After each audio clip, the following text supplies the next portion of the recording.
നമസ്കാരം ശ്രീലേ. നമസ്തേ.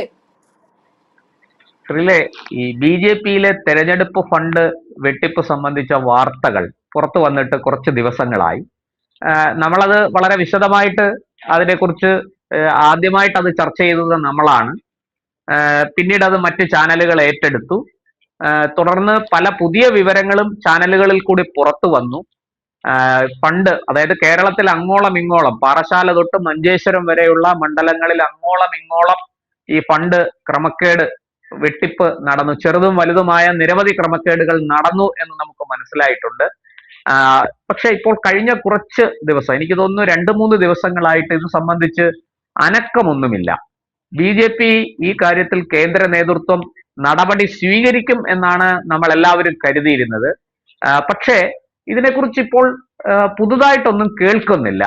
എന്താണ് ഈ വിഷയത്തിൽ ബി.ജെ.പി കേന്ദ്ര നേതൃത്വം മൗനം പാലിക്കുകയാണോ, അതോ നടപടി ഉണ്ടാകുമോ? കുറ്റക്കാരായ ആൾക്കാർ പുറത്തു പോകുമോ? അവർക്കെതിരെ കർശനമായ നിലപാട് സ്വീകരിക്കുമോ? എന്താണ് ഇതേക്കുറിച്ച് നമുക്ക് ഏറ്റവും ഒടുവിലത്തെ വിവരം പറയാൻ കഴിയുന്നത്, പ്രേക്ഷകരോട് പങ്കുവയ്ക്കാൻ കഴിയുന്നത്?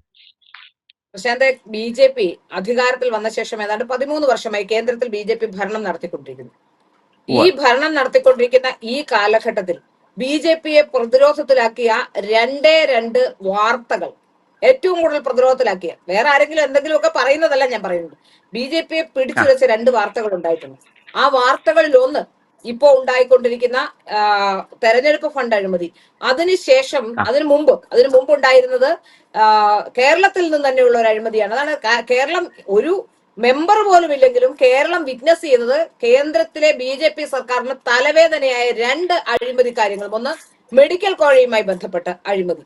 മെഡിക്കൽ കോഴയുമായി ബന്ധപ്പെട്ടുള്ള അഴിമതിയാണെങ്കിൽ അതിലൊരു വ്യക്തിയാണ് ഉൾപ്പെട്ടിട്ടുള്ളത്, പാർട്ടിയല്ല. ആ വ്യക്തിക്ക് പരാതിയില്ല, അവസാനം ആ കേസ് എങ്ങും എത്താതെ പോയി. അതിൽ ചില റിപ്പോർട്ടുകൾ ചോർത്തി കൊടുത്തു എന്ന് പറഞ്ഞുകൊണ്ടാണ് വി രാജേഷിന് റിപ്പോർട്ടുകൾ പുറത്തു വിട്ടു എന്ന് പറഞ്ഞ് വി രാജേഷിന് ഒരു വർഷം വി രാജേഷിന് പാർട്ടിയിൽ നിന്ന് പുറത്തു നിൽക്കേണ്ടി വന്നു, അച്ചടക്ക നടപടി എന്ന രീതിയിൽ. അതൊക്കെ നമ്മൾ കണ്ടതാണ്. ആലോചിച്ച് നോക്കൂ, ഇത്രയധികം 22 സംസ്ഥാനങ്ങളിൽ ബി.ജെ.പി ഭരണത്തിലുണ്ട്. ആ ഭരണത്തിലുള്ള സംസ്ഥാനങ്ങളിൽ ഒന്നും ഒരുപക്ഷെ പാർലമെന്റിൽ പോലും മറുപടി ഒരു ചോദ്യമായി വന്നിരുന്നു മെഡിക്കൽ കോഴ. അതുപോലെ തന്നെയാണ് ഇപ്പൊ തെരഞ്ഞെടുപ്പ് ഫണ്ടുമായി ബന്ധപ്പെട്ടു.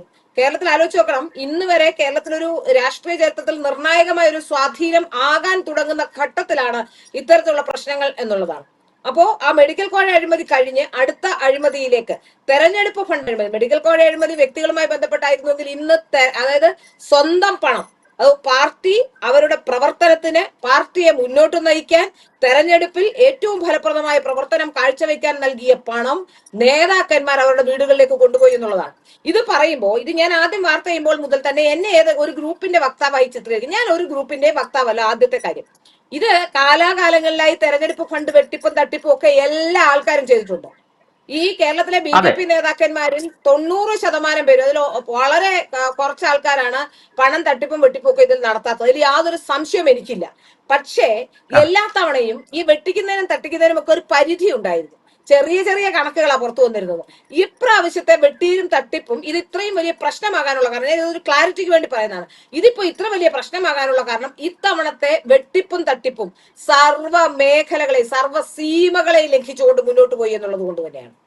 അതായത് പണ്ടൊക്കെ നമ്മൾ കഴിഞ്ഞ ഘട്ടങ്ങളിലൊക്കെ ചെറിയ തട്ടിപ്പും വെട്ടിപ്പും എല്ലാ സ്ഥലങ്ങളിലും ചെറിയ പണത്തിന്റെ കാര്യങ്ങളും ഒക്കെ വന്നിട്ടുണ്ട്. പക്ഷേ ഈ സംഭവിച്ചിട്ടുണ്ട്. അതെ, ഡെഫിനറ്റ്ലി സംഭവിക്കുന്ന കാര്യവുമാണ്. എല്ലാ തെരഞ്ഞെടുപ്പിലും എല്ലായിടത്തും അത് സംഭവിക്കും. എനിക്ക് തോന്നുന്നു CPM-ലാണ് കുറച്ച് അഴിമതി കുറവുള്ളതെന്നാണ് എനിക്ക് തോന്നുന്നത്. കോൺഗ്രസിലും ഇത് തന്നെയാണ് സംഭവിക്കുന്നത്. അതെല്ലാം പുറത്തു വരും എല്ലാ കാലഘട്ടത്തിലും. അവർ ഭരിച്ചാലും വരും അഴിമതി, ഭരിച്ചില്ലെങ്കിലും വരും അഴിമതി. അവർക്കൊരു നിശ്ചിത കഴിഞ്ഞ 10 വർഷമായിട്ട് ഭരണമൊന്നും ഇല്ലാത്തതുകൊണ്ട് നേതാക്കന്മാർക്ക് കാശ് പിരിക്കാൻ വേറെ മാർഗങ്ങളൊന്നും വലിയ കാര്യമായി ഉണ്ടായിരുന്നില്ല. അതുകൊണ്ട് അവർ ഒതുങ്ങി. കഴിഞ്ഞ 10 വർഷമായി വലിയ അഴിമതി നമ്മൾ കോൺഗ്രസിനകത്ത് കേട്ടിട്ടുണ്ടായിരുന്നില്ല. കാരണം അവർക്കൊരു മാർഗം ഇല്ലാത്തത് കൊണ്ടാണ്. പിന്നെ CPM ഉണ്ടാക്കുന്ന അഴിമതി എന്ന് പറയുമ്പോൾ അത് വ്യക്തി കേന്ദ്രീകൃതമെന്ന് നമുക്ക് പറയാൻ കഴിയില്ല. CPM പണം ഉണ്ടാക്കിയാൽ അതിന്റെ, CPM-ലെ ഏതെങ്കിലും നേതാക്കന്മാർ ഏതെങ്കിലും രീതിയിൽ പണം ഉണ്ടാക്കിയാൽ അതിന്റെ നല്ലൊരു ശതമാനം പാർട്ടിക്കും പോകും. അത് മന്ത്രിമാരാണെങ്കിൽ ലെവിയായിട്ടും MP-മാരും MLA-മാരും ഒക്കെ ആയിട്ടാണെങ്കിൽ ലെവിയായിട്ടും ഒക്കെ ഒരു നല്ല ശതമാനം പോകും. ഇവിടെ അതൊന്നും വേണ്ട. മര്യാദയ്ക്ക് പ്രവർത്തിച്ച് ജനങ്ങളുടെ ഇടയിൽ പ്രവർത്തന മികവ് കാഴ്ചവെച്ച് കേരളത്തിൽ ഭരണം പിടിക്കേണ്ട സമയത്ത് എല്ലാ സാഹചര്യവും കേരളത്തിൽ ഉള്ളപ്പോ കേരളത്തിൽ തെരഞ്ഞെടുപ്പ് ഫണ്ട് തട്ടിപ്പും വെട്ടിപ്പും നടത്തി വീട്ടിൽ കൊണ്ടുപോയി കോടീശ്വരന്മാരും ശതകോടീശ്വരന്മാരുമായി മാറുന്ന കാഴ്ചയാണ് നമ്മൾ കണ്ടത്. യഥാർത്ഥത്തിൽ ഇത് തുറന്നു പറയേണ്ടി വന്ന സാഹചര്യം ഉണ്ടായത് എന്തുകൊണ്ടാണ്? കേരളത്തിൽ അത്തരത്തിൽ നടക്കുന്നുവെന്ന് നേതൃത്വത്തിന് പോലും ബോധ്യമില്ലാതിരുന്ന സാഹചര്യത്തിലാണ് ഇത് തുറന്നു പറയാൻ നമ്മൾ തയ്യാറായത് എന്നുള്ളതാണ്. ഇവിടെ അത്രയേറെ ആൾക്കാർ അതായത് തെരഞ്ഞെടുപ്പ് സമയത്ത്, ഞാൻ തെരഞ്ഞെടുപ്പ് സമയത്ത് BJPയുടെ ഓഫീസിൽ ഇലക്ഷന്റെ സമയത്തൊക്കെ ആ സമയത്തൊക്കെ കുറെ പത്രസമ്മേളനങ്ങൾ ഉണ്ടായിരുന്നു.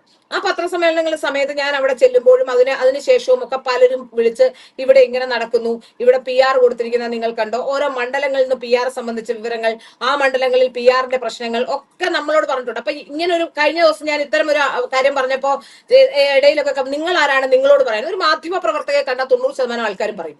അത് കുറച്ചുകൂടി കാര്യബോധത്തോടെ കാര്യഗൗരവത്തോടെ വിഷയങ്ങൾ അറിയുന്ന, പാർട്ടിയെ അറിയുന്ന, ആൾക്കാരെ അറിയുന്ന ആളെന്ന രീതിയിൽ, BJPക്കാരെ അറിയുന്ന ഒരാളെന്ന രീതിയിൽ, BJP ബീറ്റ് കൈകാര്യം ചെയ്തിരുന്ന പല ചാനലുകളും ജോലി ചെയ്തപ്പോൾ BJP ബീറ്റ് കൈകാര്യം ചെയ്തിരുന്ന ഒരാളെന്ന രീതിയിൽ, ധൈര്യമുള്ള ഒരു ജേർണലിസ്റ്റ് എന്ന രീതിയിൽ, ഒരു സ്ത്രീ എന്നതിനപ്പുറത്തേക്ക് എന്നെ കൃത്യമായ ഒരു ജേർണലിസ്റ്റ് എന്ന് അടയാളപ്പെടുത്തുന്നവർ പക്ഷെ എന്നോട് പറഞ്ഞു വന്നിരിക്കും.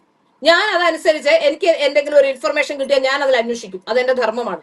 ഞാൻ അത് അന്വേഷിക്കും, അതിന് തെളിവുകൾ ശേഖരിക്കും, അത് ഞാൻ കൃത്യമായി തന്നെ അത് ജനങ്ങളുടെ മുന്നിലെത്തിക്കും. അതെന്റെ ഒരു ജേർണലിസ്റ്റ് എന്ന രീതിയിൽ എന്റെ വിജയമാണ്. അതെന്റെ ഏറ്റവും വലിയ സ്വകാര്യമായ ഒരു അഹങ്കാരം കൂടിയാണ് ഞാൻ പറയാൻ ആഗ്രഹിക്കുന്നത്. അപ്പൊ ഇവിടെ വന്നിട്ട് പലരും പറയുന്നുണ്ട് നിങ്ങൾക്ക് പാർട്ടിയോട് കൂറുണ്ടായിരുന്നെങ്കിൽ പാർട്ടിക്കകത്ത് പറഞ്ഞുകൂടെയെന്ന്. പാർട്ടിക്കകത്ത് ആരോടാണ് പറയേണ്ടത്? ആരാണ് അതിനുള്ള വേദികളുണ്ടോ പാർട്ടിയിൽ പറയാൻ? ആരോടാണ് പറയേണ്ടത്? ഇനി പറഞ്ഞാൽ ഞാൻ ഒരാൾ ചെന്ന് ആരോടേലും പറയാണ് ആ ആൾ അഴിമതി കാണിച്ചു എന്ന് പറഞ്ഞാൽ എന്തെങ്കിലും നടപടി ഉണ്ടാവുമെന്ന് ഞാൻ വിശ്വസിക്കുന്നുണ്ടോ? തീർച്ചയായിട്ടും ഇല്ല. എന്നെ വിശ്വസിച്ച് ഇല്ല. അപ്പൊ അതുകൊണ്ട് തന്നെ എന്നോട് പറയുന്ന ഒരു മാധ്യമ പ്രവർത്തക എന്ന രീതിയിൽ എന്റെ മാധ്യമധർമ്മം, ഞാൻ മാധ്യമ പ്രവർത്തക മാത്രമാണ്. ആ മാധ്യമ പ്രവർത്തക എന്ന രീതിയിൽ എന്റെ ധർമ്മം, ഞാനിപ്പോ പാർട്ടി പ്രവർത്തകയാണെങ്കിൽ എനിക്കത് പാർട്ടിയുടെ ഫോറങ്ങളിൽ മാത്രമേ പറയാൻ കഴിയുള്ളൂ, പുറത്തു പറയാൻ കഴിയുകയില്ല. എനിക്ക് അവിടെ പറയാവുന്നതും അവിടുത്തെ ഏതെങ്കിലും നേതാക്കന്മാരെ കാണുന്ന സംഘത്തിന്റെ കാര്യകർത്താക്കളെ കണ്ട് എനിക്ക് സംസാരിക്കാൻ ഞാൻ പാർട്ടിയുടെ ആളാണെങ്കിൽ ഞാൻ പാർട്ടിയുടെ ആളല്ല. ഞാൻ ആരായിട്ടാണ് ഈ ചോദിക്കുന്നവർക്ക് ഒരു ബോധവും വിവരവും ഇല്ലാത്ത, തലയിൽ യാതൊരു ബോധ്യവും ഇല്ലാത്ത ചില ആൾക്കാർ വന്ന് പറയും നിങ്ങൾക്ക് അവരോട് പറഞ്ഞുകൂടെ, ഇവരോട് പറഞ്ഞുകൂടെ, ആരോടാണ് പറയേണ്ടത്? ആരെ വിശ്വസിച്ചാണ് പറയേണ്ടത്? ഇതിൽ ആരാണ് അഴിമതിക്കാരല്ലാത്തത്? ഇതിൽ ആരാണ് കള്ളന്മാരല്ലാത്തത്? വളരെ കുറച്ച് ആൾക്കാർ മാത്രമാണ് ഈ നേതാക്കന്മാരുള്ളത്. തല തൊട്ട് കാൽ വരെ അഴിമതി ഉണ്ട് എന്ന് ഒരു ജില്ലയിൽ മാത്രമല്ല. ഞാനിപ്പോ തിരുവനന്തപുരം പറഞ്ഞു എന്ന് വെച്ചിട്ട് തിരുവനന്തപുരത്ത് മാത്രമല്ല, തൃശ്ശൂര് ഏറ്റവും വലിയ അഴിമതി നടക്കുന്ന മറ്റൊരു സ്ഥലമാണ് തൃശ്ശൂര്. തൃശ്ശൂരിനെ സംബന്ധിച്ച് പറയുകയാണെങ്കിൽ തൃശ്ശൂരിൽ നടന്നിട്ടുള്ള സംഭവങ്ങൾ കഴിഞ്ഞ കാലത്ത് ഒരു ഓഫീസ് സെക്രട്ടറിയെ പുറത്താക്കി, ഇന്നലെയും ഒരു ഓഫീസ് സെക്രട്ടറിയെ പുറത്താക്കിയിട്ടുണ്ട്. അതായത് അവിടെ ഇരിക്കുന്ന ഓഫീസ് സെക്രട്ടറിമാർ ഏതെങ്കിലും തരത്തിൽ എന്തെങ്കിലും സംശയം ഉന്നയിച്ചാൽ ഉടനെ അവരെ, അല്ലെങ്കിൽ എന്തെങ്കിലും ചോദിച്ചാൽ ഉടനെ അവരെ പുറത്താക്കി കളയുക ചെയ്യുന്നു. ഇന്നലെ ഒരു ഓഫീസ് സെക്രട്ടറി തൃശ്ശൂർ പുറത്താക്കിയിട്ടുണ്ട്. പിന്നെ ഒരു ഗുണപരമായ ഒരു കാര്യമുണ്ടായത്, കേരളത്തിലെ എല്ലാ സ്ഥലത്തും ഇപ്പോ തിരുവനന്തപുരത്താണെങ്കിൽ എല്ലാ സ്ഥലത്തും വട്ടിയൂർക്കാവിലെ വരവ് ചെലവ് കണക്കുകളെല്ലാം ഇന്നലെ സോമൻ വന്ന് ചോദിച്ചു എന്ന് പറയുന്ന കേട്ടു. തൃശ്ശൂരിൽ ഇന്നലെ കാശി അവിടെ ഓഫീസിൽ ചെന്ന് അവിടെ എല്ലാ സാധനങ്ങളും ഡോക്യുമെന്റ്സും എല്ലാം കളക്ട് ചെയ്യണം, പെട്ടെന്ന് കണക്കെല്ലാം ശരിയാക്കണമെന്ന് പറഞ്ഞിട്ടുണ്ട്. അപ്പൊ മണ്ഡലത്തിൽ നിന്നുള്ള കണക്കുകളൊക്കെ ഇവർ വാങ്ങിക്കുന്നു. അതിന്റെ അർത്ഥം കേന്ദ്രം നടപടി കടുപ്പിക്കുന്നു, ഇവർക്ക് കൃത്യമായ കണക്കുകൾ ഹാജരാക്കേണ്ടി വരും എന്ന് തന്നെയാണ് അല്ലെ?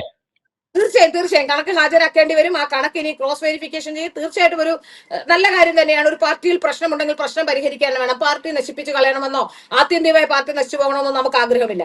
ഈ കള്ളന്മാരെയും കൊള്ളക്കാരെയും മനസ്സിലാക്കിക്കൊണ്ട് അടുത്ത തെരഞ്ഞെടുപ്പിൽ അത് കൃത്യമായി മാനേജ് ചെയ്യാനുള്ള, ഒരു പൈസയും എവിടെയും പോകാതെ തെരഞ്ഞെടുപ്പ് കാലത്ത് ആ ഫണ്ട് കൃത്യമായി മാനേജ് ചെയ്യാനുള്ള കാര്യങ്ങൾ ചെയ്യണം. അത് മാത്രമേ നമുക്ക് ആവശ്യമുള്ളൂ. അതുപോലെ തന്നെ ഈ പാർട്ടി പ്രവർത്തകർ, ഈ കൊള്ളാത്ത പ്രവർത്തകരെയോ എല്ലാം മാറ്റിക്കൊണ്ട് നല്ല രീതിയിൽ പ്രവർത്തിക്കാൻ കഴിവുള്ള നല്ല പ്രവർത്തകരെ, ആത്മാർത്ഥമായി പ്രവർത്തിക്കാൻ താല്പര്യമുള്ള, ആത്മാർത്ഥമായി 5 പൈസ വേണ്ടാത്ത, ഈ പ്രത്യയശാസ്ത്രത്തോട് കമ്മിറ്റ്മെന്റ് ഉള്ള ഒരുപാട് ആൾക്കാർ ഇപ്പൊ പാർട്ടിയിലുണ്ടെന്നേ. അവരെയൊക്കെ മാറ്റി നിർത്തിക്കൊണ്ടാണ് ഈ പറയപ്പെടുന്ന ആൾക്കാരെല്ലാം തൽപര കക്ഷികൾ ഇതിൽ വന്നു ചേരുന്നത്. അല്ല, ഞാനിപ്പോ ചോദിക്കാൻ വന്നത് അതാണ്. അങ്ങനെയെങ്കിൽ ഇപ്പോൾ ആരോപണ വിധേയരായിട്ടുള്ള ആൾക്കാർ, അവർക്കെതിരെ നടപടി വരുമോ? അവർ വെട്ടിച്ച ഫണ്ട് തിരിച്ച് പാർട്ടി അക്കൗണ്ടിലേക്ക് കൊടുക്കാൻ അവരോട് നിർദ്ദേശിക്കുമോ? ഇതിനൊക്കെ കേന്ദ്ര നേതൃത്വം തയ്യാറാകുമോ? അല്ല, ഇതിനകത്ത് പല ഘടകങ്ങളുണ്ട് പ്രശാന്ത്. ഇപ്പൊ എല്ലാവരും തട്ടിച്ച ഫണ്ട് ബാങ്ക് അക്കൗണ്ടിൽ ഇട്ട് ട്രാൻസാക്ഷൻ ഒന്നും നടത്തത്തില്ല. ചിലർക്ക് പരിചയക്കുറവും ബുദ്ധിയില്ലായ്മയും കൊണ്ടാണ് ചിലർ കൊണ്ടൊന്ന് പെട്ടെന്ന് ഈ പൈസ അങ്ങ് ഇറക്കി കളിച്ചത്. ഇപ്പൊ ഈ സംസ്ഥാന സെക്രട്ടറിയുടെ കാര്യത്തിലൊക്കെ ആണെങ്കിൽ സംസ്ഥാന സെക്രട്ടറി സത്യം പറഞ്ഞാൽ നേരത്തെ വട്ടിയൂർക്കാവ് തെരഞ്ഞെടുപ്പിന്റെ ഞാൻ മനസ്സിലാക്കുന്നത് സുരേഷിന്റെ വട്ടിയൂർക്കാവ് തെരഞ്ഞെടുപ്പ് കാലത്തും ഓഫീസിന്റെ ആ ചുമതലയും ഇടനിലക്കാരിയായി ആ തെരഞ്ഞെടുപ്പിലും എല്ലാ തെരഞ്ഞെടുപ്പ് പ്രവർത്തനങ്ങൾക്കും ചുക്കാൻ പിടിച്ചിരുന്നത് ഈ സംസ്ഥാന സെക്രട്ടറി തന്നെയായിരുന്നു എന്നാണ്.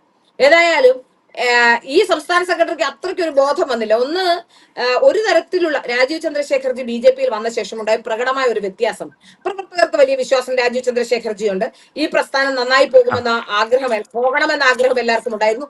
ഒരു തരത്തിലുള്ള എതിർ ശബ്ദങ്ങളും ഉണ്ടായിരുന്നില്ല. അപ്പൊ സത്യത്തിൽ ഇവരെല്ലാം വിചാരിച്ചു ഇനി ഒരു എതിർ ശബ്ദവും ഉണ്ടാവില്ല, എന്തും ഇവിടെ കാണിക്കാമെന്ന്. ആ എതിർ ശബ്ദം ഉണ്ടാകാതിരുന്നതിന് കാരണം, ഇപ്പോഴും BJP-യിൽ എതിർ ശബ്ദങ്ങൾ ഉണ്ടാവാത്തതിന് കാരണം, രാജീവ് ചന്ദ്രശേഖർജി ഇരിക്കുന്നതുകൊണ്ട് പെട്ടെന്ന് കേന്ദ്രത്തിൽ അറിയും, പെട്ടെന്ന് എടുത്തു കളയപ്പെടുമെന്ന പേടി കൊണ്ടാണ്. ഇത് ആർക്കും, ഈ BJP-യിലുള്ള ഒരാൾക്കും ഇത് തുറന്നു പറയാനോ അല്ലെങ്കിൽ കേന്ദ്രത്തിൽ പോയി നരേന്ദ്രമോദിജിയോ അല്ലെങ്കിൽ ആരെങ്കിലും കൺവിൻസ് ചെയ്യാനോ ഉള്ള വോയിസ് ഉണ്ടാകുന്നില്ല എന്നുള്ളതാണ്. അതിന് കാരണം കാലാകാലങ്ങളിൽ ഇപ്പൊ സംസ്ഥാന പ്രസിഡന്റ് ആയിരുന്ന വി മുരളീധരൻ ഒരു കാലത്ത് നല്ല സംസ്ഥാന അധ്യക്ഷൻ, ഇത് പറയുമ്പോൾ ഞാൻ വി മുരളീധരന്റെ എന്താണ് ഗ്രൂപ്പുകാരിയാണെന്ന് പറയും. വി മുരളീധരൻ 2012, 2013 കാലഘട്ടത്തിൽ നല്ല സംസ്ഥാന പ്രസിഡന്റ് ആയിരുന്നു എന്ന കാര്യത്തിൽ സംശയമില്ല. അദ്ദേഹവും ചില ഫേവറിറ്റിസ് നടപടികളിലേക്ക് കടന്നുപോയപ്പോഴാണ് അദ്ദേഹത്തെ കേരളത്തിലെ പ്രവർത്തകർ വിളിച്ചു തുടങ്ങിയത്. സംശയമുള്ള കാര്യമാണോ പ്രശാന്തിന്? കേരളത്തിലെ സംഘടനാ സംവിധാനം ഒരു കെട്ടുറപ്പോടെ, കേരളത്തിലെ BJP-യുടെ സംഘടനാ സംവിധാനത്തെ വളരെ ടൈറ്റായി പിടിച്ചുകൊണ്ട് ഒരു കെട്ടുറപ്പോടെ ഒരു കാലഘട്ടത്തിൽ കൊണ്ടുവരാൻ വി മുരളീധരന് കഴിഞ്ഞിട്ടുണ്ട്. അതിനുശേഷം അത് മാത്രമല്ല ഒരു കാലത്ത് BJP-യെ വോട്ട് വിൽക്കുന്ന പാർട്ടി എന്ന് പറഞ്ഞ് ആക്ഷേപിച്ചിരുന്നവർ ആ ആക്ഷേപിക്കൽ അവസാനിപ്പിച്ചത് വി മുരളീധരൻ വന്നതിന് ശേഷമാണ്. BJP-യുടെ വോട്ട്, സംഘപരിവാറിന്റെ വോട്ട് BJP-ക്ക് താമര ചിഹ്നത്തിൽ BJP പെട്ടിയിൽ വീഴും എന്ന് ഉറപ്പായി തുടങ്ങിയത് ആ കാലം മുതലാണ്. ആ കാലഘട്ടത്തിൽ. അപ്പൊ പിന്നീട് സംഭവിച്ചത് എന്താണ്? വി മുരളീധരന്റെ ചുറ്റും നിന്നവരെ വി മുരളീധരൻ സംരക്ഷിക്കാനും അവർക്ക് വേണ്ടി ചില ഫേവറിറ്റിസോ ഒക്കെ ചെയ്യാൻ പോയതോടെയാണ് വി മുരളീധരന്റെ വില തന്നെ കേരളീയ പൊതുസമൂഹത്തിൽ പോയത്. അപ്പോൾ മുതൽ എതിർവായി ഒരു ശബ്ദം വി മുരളീധരനെതിരെ ഒരിക്കലും ഉയർന്നിട്ടില്ല. അതിനുശേഷമാണ് ഞാൻ പറയുന്നത്, നിങ്ങൾ നല്ല നേതാക്കന്മാരായി വന്ന് ഒരു അവസരം കിട്ടുമ്പോൾ ആ അവസരം മുതലെടുക്കാൻ ശ്രമിക്കുമ്പോഴാണ് പ്രശ്നം ഉണ്ടാകുന്നത്. നേരെ മറിച്ച് ആ അവസരത്തെ ഭംഗിയായി ഉപയോഗിക്കുന്ന വി രാജേഷിനെ കണ്ടു നോക്കൂ. ഒരു അവസരം വി രാജേഷ് കിട്ടിയപ്പോ വി രാജേഷ് ഏത് തലത്തിലേക്കാണ് ഉയർന്നത്? ഒരു രാഷ്ട്രീയ നേതാവ് അങ്ങനെയാണ് വരുന്നത്. നേരെ മറിച്ച്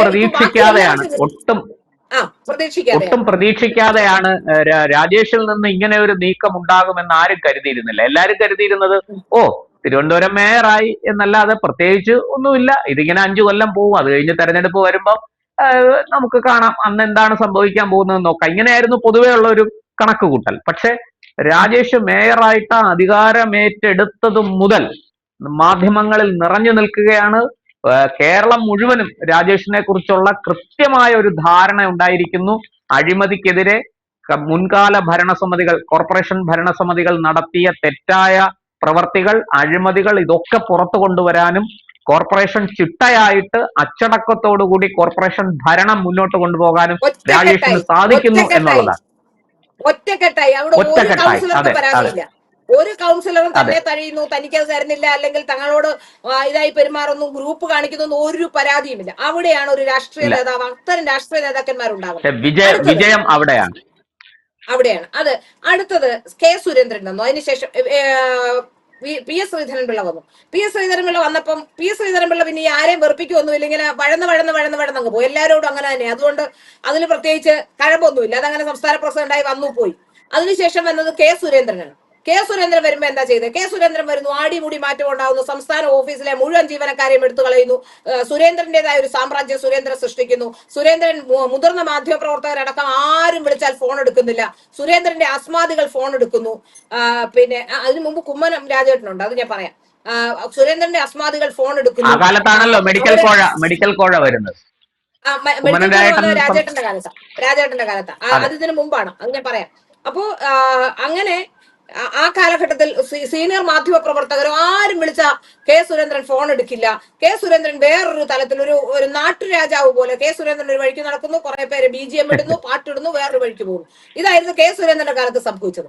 അപ്പൊ കെ സുരേന്ദ്രനും ഇത്തരത്തിലുള്ള, പക്ഷേ കെ സുരേന്ദ്രൻ ഒരു ഗുണമുണ്ടായിരുന്നത്, ഈ പൊളിറ്റിക്കൽ വിഷയങ്ങളിൽ കെ സുരേന്ദ്രൻ വ്യക്തമായ അഭിപ്രായം പറയാൻ അറിയുന്ന ഒരാളായിരുന്നു.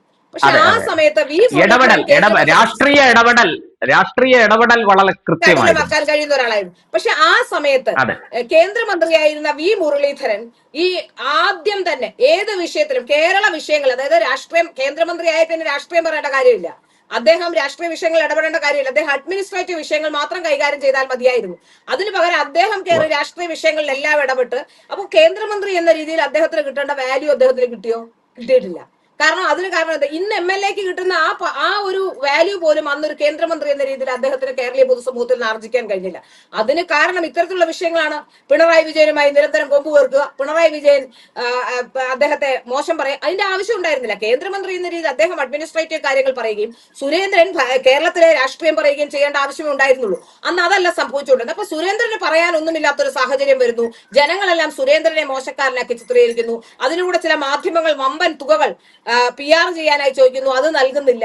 അപ്പോൾ അതുമായി ബന്ധപ്പെട്ടുള്ള കാര്യങ്ങൾ നടക്കുന്നു. അതിനിടയിൽ ചില തെരഞ്ഞെടുപ്പ് വരുന്നു. തെരഞ്ഞെടുപ്പിൽ വോട്ട് നിലയൊക്കെ മെച്ചപ്പെടുത്താൻ സുരേന്ദ്രന് കഴിഞ്ഞിട്ടുണ്ട്. പക്ഷേ എങ്കിലും ചില ആരോപണങ്ങൾ ഇത്തരത്തിൽ, അത് സുരേന്ദ്രനുമായി ഡയറക്റ്റ് ബന്ധമുള്ള ആരോപണമാണെന്ന് ചോദിച്ചാൽ സംസ്ഥാന പ്രസിഡന്റ് ആയതുകൊണ്ടൊന്നും ആ വന്നിട്ടുള്ള നഷ്ടപ്പെട്ടു പോയിട്ടുള്ള പണമാണെങ്കിലും അല്ലെ അങ്ങനെയുള്ള പണമൊക്കെ ഉണ്ടായോ നഷ്ടപ്പെട്ടു പോയോ അങ്ങനെയുള്ള സംഭവങ്ങൾ ഉണ്ടെങ്കിൽ അതൊക്കെ കേന്ദ്രത്തിൽ നിന്ന് വരുന്ന പണം തന്നെയാണ്. അല്ലാതെ മറ്റു പണം സുരേന്ദ്രനോട് പണമൊന്നും അടിക്കുന്നില്ലല്ലോ. അപ്പൊ അതുകൊണ്ട് ആ വിഷയത്തിൽ കേന്ദ്രവും എല്ലാവരെയും ആ പാർട്ടിയെ മൊത്തത്തിൽ ബാധിക്കുന്ന വിഷയങ്ങളാണ്. ആ സമയത്തും അത്തരത്തിലുള്ള ആരോപണങ്ങൾ ഉണ്ടായിട്ടുണ്ട്. പക്ഷെ അതുപോലെ തന്നെയാണ് മെഡിക്കൽ കോഴയുടെ സമയത്ത് ഇത് തന്നെയാണ് സംഭവിച്ചത്. ഈ രാജേട്ടൻ ഇങ്ങനെ ഇത്തരം വിഷയങ്ങളിൽ പെട്ടെന്നൊരു ചിന്തിക്കുന്ന ഒരാളല്ല. അദ്ദേഹം ഒരു സാത്വികന്റെ മനസ്സുള്ള ആളാണ്.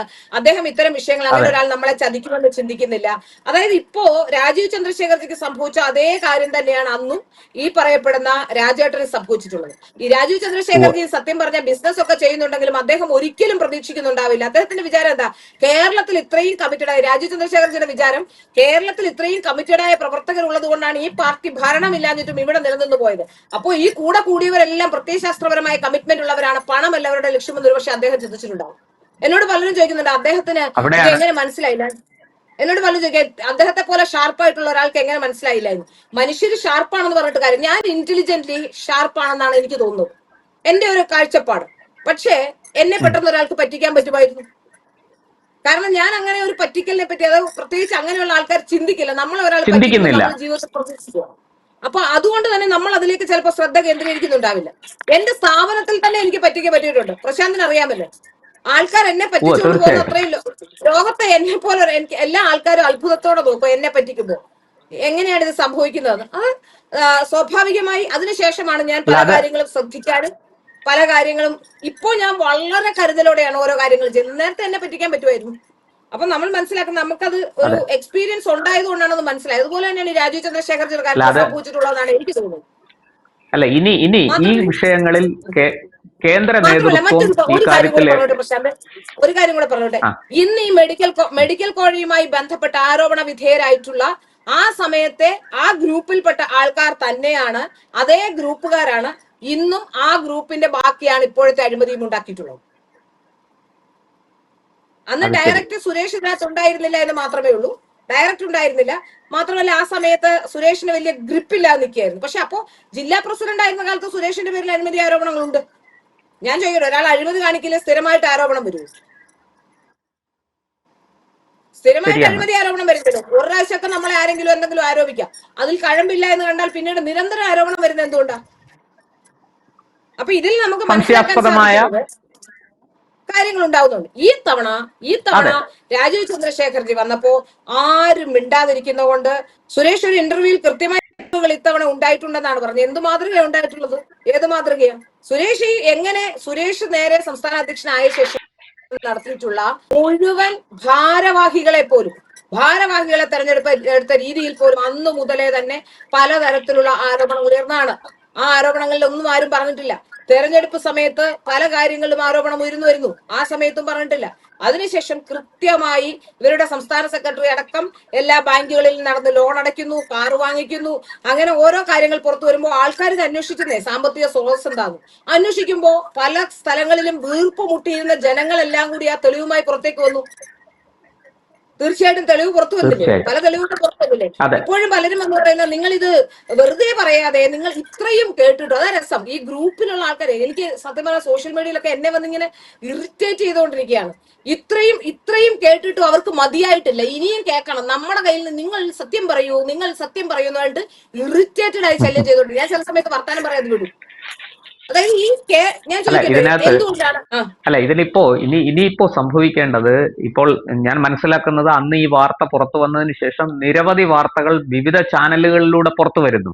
ഇതെല്ലാം BJPയുടെ ആഭ്യന്തര രഹസ്യങ്ങളാണ്. ഇതൊന്നും CPM-നോ കോൺഗ്രസിനോ അറിയുന്നതല്ല. അപ്പോൾ BJPക്ക് ഉള്ളിലുള്ളവർ തന്നെയാണ് ഇത് ചോർത്തി പുറത്തു കൊടുക്കുന്നത്. അങ്ങനെ പുറത്തു കൊടുക്കുന്നതിന്റെ ഭാഗമായിട്ട് നിരവധി വാർത്തകൾ, ഇപ്പോ ഒരു വ്യവസായിയുടെ GSTN നമ്പർ ഉപയോഗിച്ച് വ്യാജമായിട്ട് മറ്റേ ഇത് പ്രിന്റ് ചെയ്തതിന് ബില്ലുണ്ടാക്കി എന്നൊക്കെയുള്ള വാർത്ത പുറത്തു വരുന്നു. അത് പോലീസ് കേസായിട്ടുണ്ട്. അപ്പോൾ അത്തരം സംഭവങ്ങള് നിരന്തരമായിട്ട് പുറത്തു വന്നുകൊണ്ടിരിക്കുകയാണ്. അതുകൊണ്ടാണ് ഞാൻ ചോദിച്ചത്, ഇത് സംസ്ഥാന നേതൃത്വത്തിന്, പ്രത്യേകിച്ചും സംസ്ഥാന അധ്യക്ഷന് ഈ കാര്യത്തിൽ ഉത്തരവാദിത്വമില്ലേ? നടപടി എടുക്കേണ്ടത് അദ്ദേഹമല്ലേ? അവിടെ നിന്ന് എന്തെങ്കിലും നടപടി ഉണ്ടാകുമോ? അദ്ദേഹം ഇവിടെ ഇല്ല. അദ്ദേഹം കുറച്ചു കാലം കൊണ്ട് അദ്ദേഹത്തിന്റെ ഫാമിലി ആയിട്ടോ, അദ്ദേഹം സത്യം പറഞ്ഞാൽ ഒരുപാട് ബിസിനസ്സും ഒരുപാട് കാര്യങ്ങളുള്ള ഒരാളാണ്. കേരളത്തിലെ രാഷ്ട്രീയ രംഗത്ത് വന്നു എങ്കിലും അദ്ദേഹത്തിന് ഒരുപാട് ബിസിനസ്സുകളും കാര്യങ്ങളും ഒക്കെ ഉണ്ട്. അപ്പൊ അദ്ദേഹം ഇവിടെ ഇല്ല. സത്യത്തിൽ അദ്ദേഹം അടുത്ത ദിവസങ്ങളെ വരത്തുള്ളൂ. കഴിഞ്ഞ ദിവസം ഒരു വ്യാജ വാർത്ത അടിക്കുകയും ചെയ്തു കർമ്മ ന്യൂസ്. അദ്ദേഹം ഡൽഹിയിൽ വന്ന് കേന്ദ്ര നേതാക്കളെ കണ്ടു, എനിക്ക് വാർത്ത തന്ന ആൾക്കാരെയൊക്കെ കണ്ടെത്തി, ആ കണ്ടെത്തിയവരെയൊക്കെ പുറത്താക്കി എന്ന് പറഞ്ഞ് വ്യാജ വാർത്ത അടിക്കുമ്പോൾ രാജീവ് ചന്ദ്രശേഖർജി ഡൽഹിയിൽ ഇല്ല. അതായത് BJP ഓഫീസിൽ നിന്ന് ചില തൽപര കക്ഷികൾ എഴുതി കർമ്മ ന്യൂസിലെ വിൻസ് മാത്യുവിന് വാട്സപ്പ് ത്രൂ സെൻഡ് ചെയ്ത് അവിടെ നിന്നാണ് ആ വാർത്ത അതേപോലെ വായിക്കുകയും പിറ്റേ ദിവസം അടുത്ത റിപ്പോർട്ടറിൽ നിന്ന് കരഞ്ഞു മെഴുകി, അയ്യോ ആ വാർത്ത അപ്പോൾ അങ്ങനെയായിരുന്നു, പിന്നീട് നടപടി വേണ്ടാന്ന് തീരുമാനിച്ചു, പിന്നീട് മാറി, പിന്നീട് ചെയ്തു എന്നൊക്കെ പറഞ്ഞ് വലിയ വാർത്ത വായനയൊക്കെ വായിക്കുന്നുണ്ട്. അതിനുശേഷം ഒരു മാധ്യമം എനിക്ക് പറയാൻ ഇഷ്ടമില്ലാത്തൊരു സ്ഥലം, അങ്ങനെ ഒരു ഓൺലൈനിലൂടെ കഴിഞ്ഞ ദിവസം അത്തരത്തിലൊരു വാർത്ത പിന്നീട് പുറത്തു വന്നു എന്ന് ചില ആൾക്കാർ എന്നോട് പറഞ്ഞു. ഞാൻ പറഞ്ഞു എനിക്ക് ശബ്ദവും കേൾക്കേണ്ട, ആ വാർത്ത വായിക്കുന്ന ആളെയും കാണേണ്ട, വാർത്ത ഇങ്ങോട്ട് അയക്കുകയും ചെയ്യരുതെന്ന് പറഞ്ഞു. പലരും എന്നെ വിളിച്ച് പറഞ്ഞു ഇങ്ങനെ ഒരു വാർത്തയുണ്ട്, എന്തെങ്കിലും കടന്ന് വായിച്ചോട്ടെ, ഞാൻ അതിന് മറുപടി പറയാനുള്ള ആളല്ല. കാരണം